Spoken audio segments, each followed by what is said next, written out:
Servus miteinander, es gibt wieder ein neues Video und diesmal geht es um die Vorbereitung von meiner Nordkap-Reise. Ich bin ja im Februar 2022 mit dem Motorrad von Österreich über Deutschland, Finnland ans Nordkap gefahren und dann über Norwegen und Schweden wieder retour. Eigentlich ist mir jetzt nicht unbedingt ums Nordkap gegangen, ich wollte einfach eine coole Reise machen im Winter. Ich mag die nordischen Länder sowieso sehr gern. Ich bin gerne allein und da habe ich mir gedacht, da oben ist sicher nicht viel los mit dem Motorradfahren. Und so habe ich mich entschieden, da ans Nordkap zu fahren. Außerdem braucht man natürlich ein bisschen ein Ziel, wenn man wo hinfährt, und das hat sich da schon sehr gut angeboten. Jetzt ist es ja nicht so gewöhnlich, dass man da mit dem Motorrad im Winter ans Nordkap rauffährt. Es ist aber auch nicht so, dass das noch nie jemand gemacht hat. Auf jeden Fall braucht es schon ein bisschen eine Vorbereitung, weil wenn da was schief läuft, dann kann das halt auch gescheit in die Hosen gehen. Und diese Grenze zwischen, hey, ist das eine coole Reise und was macht der Trottel da oben mit dem Motorrad, die ist halt schon sehr schmal. Außerdem wollte ich nicht so enden wie Leute und Harry aus Dumm und Dümmer, wie es mit dem Motorrad im Winter nach Espen gefahren sind.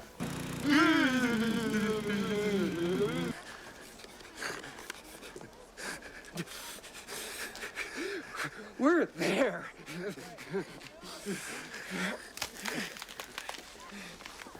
Für die Routen habe ich durchaus ein paar Fixpunkte gehabt. Das war natürlich einmal das Nordkap, dann wollte ich Rovaniemi sehen mit dem Santa Claus Village, dann wollte ich die norwegische Stadt Tromsø sehen, wollte auf die Insel Senja fahren und auf jeden Fall auch auf die Lofoten. Und bei der Rückfahrt aber gibt es noch den Dovrefjell Nationalpark. Da gibt es die einzige bzw. größte Moschusochsenherde in Europa. Zurück bin ich dann eben wieder über Schweden, Deutschland nach Österreich. Die Richtung war für mich auch klar, wo ich fahre. Ich wollte auf jeden Fall über Finnland auf, weil ich gewusst habe, ab Helsinki sind die Straßen auf jeden Fall vereist. Und ich wollte vereiste Straßen haben, möglichst durchgehend bis ans Nordkap, weil ich dann gut mit den Spikes fahren kann. Wäre ich über Norwegen aufgefahren, wechselt sie immer wieder vereiste, schneeige Stellen mit Asphaltstraßen, weil in Norwegen an der Küste der Golfstrom einen sehr großen Einfluss hat und der ist sehr warm und darum sind da die Straßen oft schnee- und eisfrei. Und ich wollte mir einfach nicht die Spikes beim Auffahren schon kaputt machen. Darum bin ich in Finnland gestartet und über Finnland aufgefahren. Zur Routenplanung gehören auch verschiedene Apps, die ich mir aufs Handy gespielt habe. Zum einen sehr gute Wetter-Apps, wie zum Beispiel das Meteo Blue, wo ich mir anschauen kann, Niederschläge, Windgeschwindigkeiten, Bewölkungsgrad etc. etc. Natürlich auch Temperaturen, die haben mich auch sehr interessiert. Dann Homepages oder Apps von den finnischen, norwegischen Straßenmeistereien, wo ich sehe, welche Straßen das offen sind, welche das gesperrt sind, beziehungsweise welche Straßenverhältnisse da erwartet werden.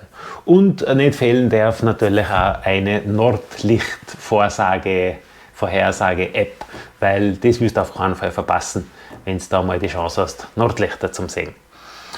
Bezüglich Unterkunft noch so Apps wie Booking.com oder Airbnb, was mir noch einfällt. Und ich habe eigentlich nichts vorgebucht. Ich habe mich immer sehr spontan entschieden, je nach Wetter und Fahrzeit. Und habe so ab 1, 2 Nachmittag habe ich mich umgeschaut, wo ich eventuell noch hinkomme an dem Tag. Und habe dann eine Unterkunft gebucht und das hat eigentlich super funktioniert. Da vielleicht noch als Tipp, ich habe hauptsächlich in so Campinghütten geschlafen, auf Campingplätzen, also so Holzhütten. Das war nämlich super, da kannst du mit dem Motorrad direkt vor die Hütten hinfahren, rammst dein Krempe rein, tragst das 5 Meter rein und bist in der Hütten und das ist alles perfekt. Ein paar Mal habe ich in Hotels geschlafen. Und da ist es halt so, dass du irgendwo einen Parkplatz hast, dann musst du deinen ganzen Krempe nehmen mit dem ganzen Anzug und musst irgendwie zur Rezeption und dann geht vielleicht noch der Aufzug nicht, dann musst du noch in den 3. Stock rauf, bist angezogen, dass du minus 40 Grad aushältst und musst noch im geheizten Hotel im 3. Stock rauf durchs Stiegenhaus. Also das machst du genau einmal und dann vergeht dir der Spaß an der ganzen Geschichte. Ab und zu habe ich auch gezeltet, das war aber einfach, weil ich das wollte, also ein bisschen auf die Berge oben oder eine Nacht da im Freien verbringen. Das war aber nicht wirklich erholsam, einfach durch die Kälte, die da auch herrscht, und es ist doch anstrengend, auch den ganzen Tag mit dem Motorrad zu fahren. Ja, apropos Kälte, bei so einer Reise ans Nordkap musst du im Winter schon mit Temperaturen um die minus 20, minus 30 Grad auf jeden Fall rechnen, mit Windchill dann noch kälter, an extremen Tagen sowieso, und dazu kommen halt noch die brutalen Wetterverhältnisse mit Schneefall zum Teil natürlich, dann vor allem in Norwegen in die Fjorde wirklich wilde Stürme, hohe Windgeschwindigkeiten mit bis zu 100 km/h, und das zu meistern gehört sicher zu den größten Herausforderungen bei der Reise. Und wie gesagt, wenn da was schief geht, und so wie ich, wenn du da noch komplett allein unterwegs bist, dann brauchst du schon irgendeinen Plan, was du da oben machst. So habe ich heute einmal im Winter angefangen herumexperimentieren mit ein bisschen Motorradbekleidung. Vor allem zuerst mit meinem eigenen Motorradanzug, dann habe ich drunter halt noch Skiunterwäsche, Fließjacken, Daunenjacken, und das ist irgendwie halbwegs gegangen und das wäre schon möglich gewesen, aber irgendwie war es unbequem und eng, und das hat mir nicht taugt. Dann habe ich irgendwie herumprobiert mit Protektorenwesten und einem Skianzug drüber, aber der Skianzug ist halt auch nicht abriebfest und eigentlich fürs Motorradfahren auch nicht so unbedingt geeignet. Das habe ich dann auch wieder gleich verschmissen. Dann habe ich mich so umgeschaut nach Snowmobil-Anzügen, die aber auch nicht wirklich abriebfest sind und keine Protektoren haben. Aber irgendwie beim Suchen bin ich auf einer Seite gelandet von A4 Design. Das ist ein deutsches Unternehmen und die machen speziell Anzüge für Motorrad-Winterreisen. Und den habe ich mir dann bestellt. Das schaut so aus, das ist ein richtiger fetter, cooler Anzug, richtig dick gepolstert. Große Knöpfe, dass du das alles aufmachen kannst, mit Klett und da doppelt verschlossen, dass kein Wind reinkommt. Große Taschen, die du auch mit Handschuhen aufmachen kannst, und große Knöpfe, reflektierendes Material, richtig dick und auch mit Protektoren und abriebfest. Und das habe ich mir dann bestellt, das war gar nicht teuer. Da gibt es einen ganzen Anzug mit Hosen und Jacken. Und das Einzige, was mich da ein bisschen gestört hat, war, er ist halt schwarz. Und schwarz im Winter, das waren zwar die Reflektoren, schwarz im Winter und bei schlechten Sichtverhältnissen, war mir dann doch noch eine Überlegung wert, dass ich mir tatsächlich eine Warnweste gekauft habe. Die habe ich auch noch da, Warnwesten, und die habe ich dann drüber angezogen. Und vor ein paar Jahren oder davor hätte ich mich selber, glaube ich, noch gesteinigt dafür, dass ich das mache.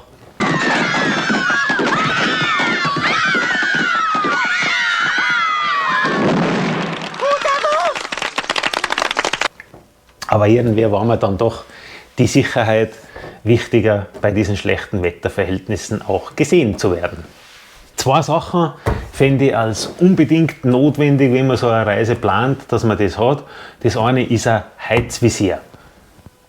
Und zwar gibt es da vom HJC, also zu der Zeitpunkt, wo ich das gemacht habe, war das einzig verfügbare Visier, Heizvisier von HJC. Das hat da innen, nicht, ob man sieht, man sieht es eigentlich nicht, aber da sind da innen so Heizpaneele, und das Visier wird geheizt von innen eigentlich. Das heißt, das ist auch schön warm auf der Innenseite, das Visier ist immer frei.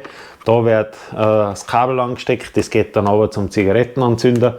Und wie gesagt, das hat es eigentlich nur für diesen einen Helm gegeben, diesen HJC Helm. Den habe ich mir dann auch gekauft, auch in Gelb natürlich, dass ich besser gesehen werde. Und ich habe das ein paar Mal vergessen einstecken, beziehungsweise wo ich aufgestanden bin zum Fotografieren, habe ich das Kabel ausgezahlt und habe das dann nicht eingesteckt. Und du fährst 100 Meter und das Visier ist innen und außen komplett vereist. Also ohne dieses Heizvisier hätte ich mir es tatsächlich nicht vorstellen können. Wenn wir gerade da oben beim Kopf sind, was unbedingt auch noch dazugehört, ist, dass der Hals gut geschützt ist. Deshalb eben Sturmhaube, so Balaklava, auch den Mundbereich. Aber da unbedingt mehrere mitnehmen, weil natürlich durch das Atmen, durchs Ein- und Ausatmen, das auch immer feucht wird und nass wird und dann sofort einfriert und wenn dann natürlich wieder zu kalt wird. Also mehrere von diese Sturmhauben mitnehmen. Das zweite, wo ich unbedingt empfehlen würde, sind Lenkerstulpen für eben den Motorradlenker, dass die Hände vom Wind geschützt sind, weil die natürlich sonst voll im Freien sind. Und durch diese Lenkerstulpen war das dann so, dass man an die Hände eigentlich überhaupt nicht zu kalt war, obwohl ich dann nur noch dünne Handschuhe angezogen habe. Also ich habe noch dünne Motocross-Handschuhe angezogen meistens, weil dann auch die Heizgriffe sehr gut gewärmt haben bei den Händen. Und zusätzlich habe ich mir da bei den Brems- und Kupplungshebel habe ich mir so einen Schrumpfschlauch drüber getan, dass ich da nicht auf das blanke Metall quasi greife, dass da ein bisschen ein Gummi drüber ist, und das hat super funktioniert. Es ging ja da ohne Heizgriffe, also die waren nicht unbedingt notwendig gewesen, und dann halt mit dickeren Handschuhen.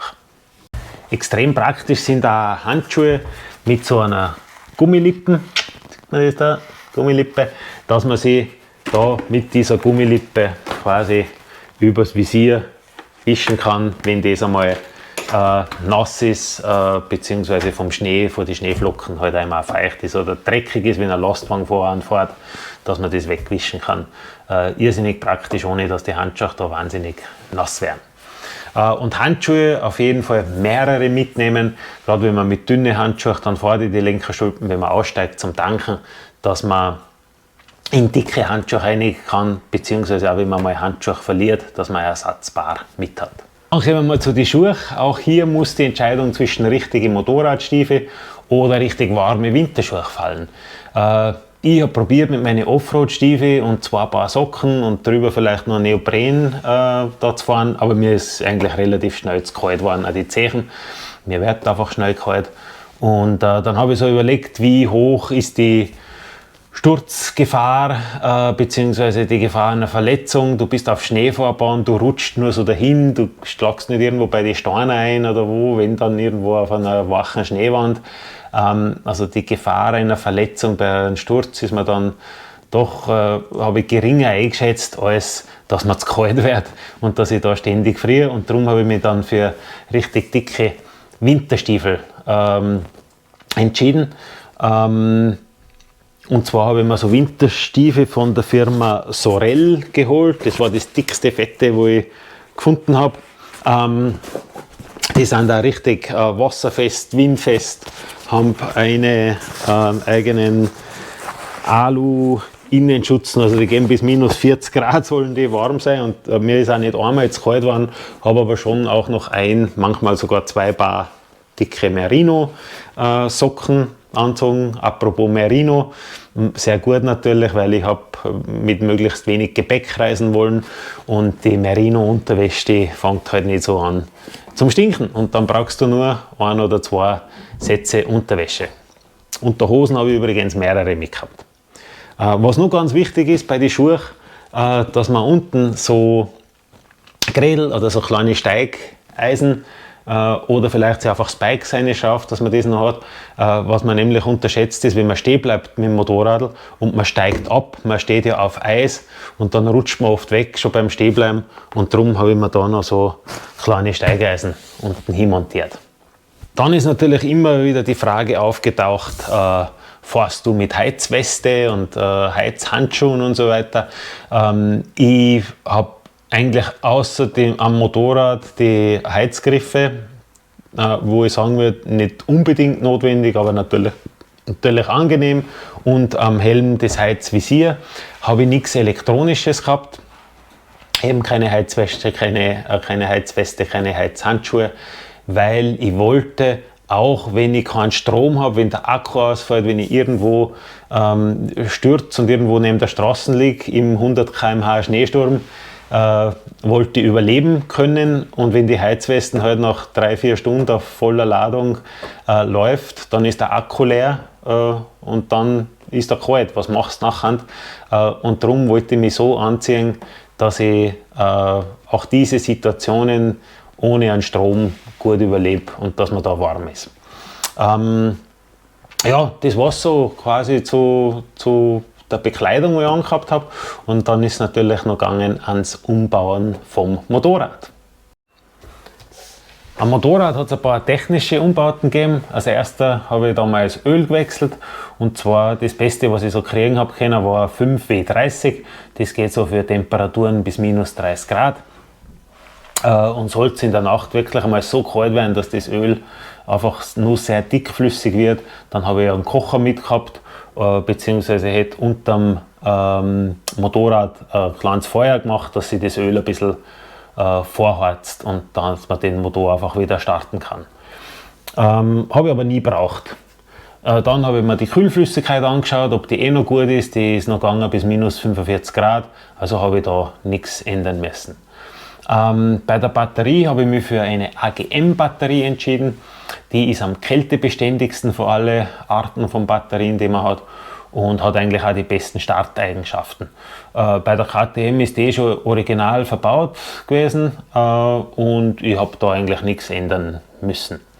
Hat auch nie Probleme gemacht. Ich habe allerdings, wenn die Wettervorhersage oder Temperaturvorhersage so in der Nacht bei weniger, also unter minus 15 Grad war, habe ich die Batterie immer ausgebaut und habe es mit ins Zimmer oder in den Schlafsack genommen. Und das hat auch gut funktioniert. Bei der KTM, also bei KTM 97 Adventure, bei dem Motorrad ist die Batterie sehr leicht zu erreichen, muss man nur einen Sitzsauber nehmen und eine Abdeckung und dann kann man das ausbauen. Generell wäre aber noch wichtig, also ein Windschutz, also dass so viel wie möglich gegen einen Fahrtwind geschützt ist, vielleicht ein bisschen ein größeres Windschild, vielleicht irgendwas bei den Knie, dass man noch geschützt ist, oder bei den Füßen. Bei der KTM ist zwar der Windschutz vom Windschild nicht sehr gut, ich habe das aber so lassen. Ich habe einen Rally Tower drauf, der ein bisschen besser schützt als das Original-Windschild, und bei den Füßen ist bei der KTM ja unten so ein breiter Tank, und da habe ich dann auch nichts gebraucht, weil das schon sehr gut geschützt war. Was man vielleicht noch andenken kann, ist beim Kühler ein Windschutz, dass nicht die ganze kalte Luft auf den Kühler strömt und der Motor einfach nicht so kalt ist, beziehungsweise ein bisschen schöner, ein bisschen besser auf Temperatur kommt. Was ich noch verbaut habe, sind Zusatzscheinwerfer. Das Licht bei der KTM ist nicht unbedingt das allerbeste, also habe ich aus zwei Gründen noch Zusatzscheinwerfer verbaut. Erstens natürlich, um in der Dunkelheit besser zu sehen, weil du möchtest ja nicht irgendwo noch gegen einen Elch oder gegen so ein Rentier fahren. Und das zweite, und das war eigentlich der Hauptgrund, um auch besser gesehen zu werden. Wenn ich da im Schneesturm oder in der Nacht unterwegs bin, möchte ich halt auch nochmal gut gesehen werden. Und dann halt sonst noch ein paar Kleinigkeiten. Zum Beispiel habe ich so ein Schaffell auf meinen Sitz gehabt. Das habe ich noch vor einer Albanienreise von einem Bergbauern einmal geschenkt gekriegt. Mein Hintern war durch das Fell eigentlich nie nass, war nie kalt. Ich hätte theoretisch für meine KTM auch eine Sitzheizung, aber die habe ich nie verwendet, weil das Schaffell einfach noch viel feiner war und besser war. Dann habe ich einen kompletten Motor mit Korrosionsschutz eingesprüht, alle Schlösser mit Schlossöl vorbehandelt und natürlich auch einen Schlossentizer mitgenommen, aber den habe ich auch nie gebraucht. Zusätzlich so als Ausrüstung ein paar Ersatzteile zum Reifen wechseln, obwohl ich nicht glaube, dass ich bei minus 30 Grad den Reifen von der Felge runtergebracht hätte allein. Dann ein Seil- und ein Flaschenzugsystem, dass ich mich irgendwo ausziehen kann, falls ich im Schnee irgendwo hängen bleibe oder falls ich irgendwo mal von der Straße rutsche und das Motorrad im Schnee liegt, dass ich das wieder ausziehen kann. Also da ein dünnes Seil, die Nehmerseil und ein Flaschenzug. Ja, ansonsten glaube ich, war es das so an die Umbauten vom Motorrad. Und jetzt wird es aber spannend, weil jetzt kommen wir zum Thema Reifen und Spikes. Und das war schon eine wilde Sucherei, muss ich sagen. Und ich habe relativ wenig gefunden an Erfahrungswerten für so lange Reisen mit Spikes oder so lange Reisen im Winter. Dass einmal irgendwer auf einer Eispiste nochmal dumm fährt oder Eisspeedway fährt oder mit Motocross auf Eis oder mit einer Enduro, da findet man schon was, aber ich muss ja 7000 Kilometer auf Eis fahren. Also es gibt da so Spikes zum selber Schrauben, abgesehen eben von die Motocross-Reifen, die teilweise schon Spikes drin haben. Und fündig geworden bin ich da bei der Firma Bestgrip. Die bieten eben Spikes an, die man einfach selber mit einem Schraubenzieher oder einem Akkuschrauber mit einem speziellen Aufsatz in den Reifen einschraubt. So, also da mal die passenden Spikes suchen. Spikes gibt es da zwischen 1 mm und 9 mm für eben die verschiedensten Anwendungen. Meine sollten sowohl auf Asphalt noch gehen, weil ab und zu muss ich am Asphalt fahren. Sie sollten auf Eis natürlich halten, das ist der Haupteinsatz. Aber sie sollten auch im Schnee funktionieren, wenn es einmal schneit. Und so habe ich mich eben nach ein paar Telefonaten entschieden für Spikes zwischen 3,2 und 3,6 mm. Für den Hinterreifen habe ich genommen die Bestgrip 1300 und für den Vorderreifen den Bestgrip 3000B. Der ist zwar nicht unbedingt für Motorradreifen gedacht, aber der Vorderreifen hat eben nicht so ein tiefes Profil wie der Hinterreifen und der 3000B hat die geringste Einschraubtiefe in den Gummi und ist somit eben auch für Reifen mit weniger Profil geeignet.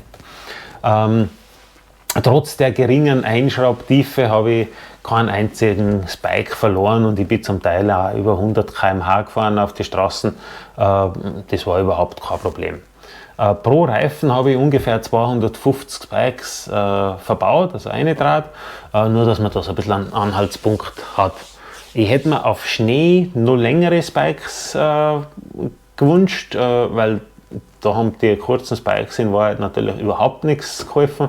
Auf Eis haben es perfekt funktioniert, also das war wirklich gut. Es fühlt sich dann einfach so an, als ob du auf einer festen Schotterstraße fährst. Das bewegt sich immer ein bisschen, aber man gewöhnt sich dran und es hält eigentlich ganz gut auch in die Kurven. Und die haben auch auf Asphalt noch so funktioniert, dass das eigentlich halbwegs gut fahrbar war und beherrschbar war und trotzdem immer noch gut bremst hat und Kurven gefahren ist. Aber natürlich, die Spikes leiden schon extrem, wenn man auf Asphalt fährt. Aber man muss nicht nur auf die Länge der Spikes achten, wenn man sowas kauft, sondern speziell auf die Einschraubtiefe. Wenn man eben so einen Spike in den Gummi eintrat, brauchst du so zwischen eben 7 und 12 mm an Gummi zur Verfügung, damit man die in die Reifen eintragen kann. Rechtlich schaut es so aus, dass man nur in den skandinavischen Ländern mit Spikes am Motorrad fahren darf. Also da ist vom Gesetz her auch okay. Allerdings habe ich auch mal wo gelesen, dass die Länge der Spikes mit 1,2 mm beschränkt ist und die Menge der Spikes auf 20 Spikes pro Reifen. Das wäre natürlich viel zu wenig, dass das gut funktioniert. Ich bin auch öfters aufgehalten worden und das hat eigentlich nie jemanden interessiert, wie viele Spikes oder wie lang das die Spikes gewesen sind. Jetzt besteht natürlich die Gefahr, wenn ich den Spike in den Reifen einschraube, dass ich den zweit einschraube und wenn ich da schlauchlos Reifen fahre, mir auf einmal natürlich die Luft ausgeht, beziehungsweise mit Schlauch, dass ich da den Schlauch auch noch anschraube und da wieder die Luft ausgeht. Das wollte ich unbedingt vermeiden, weil ich wollte einfach bei minus 30 Grad nicht irgendwo da anfangen, Reifen wechseln oder Schlauch picken oder Schlauch tauschen. Deshalb bin ich mit 2 Schläuchen eigentlich gefahren. Das heißt, ich habe einen Reifen gehabt, der schon mal relativ viel Gummi gehabt. Ich habe mich für einen DKC 80 entschieden.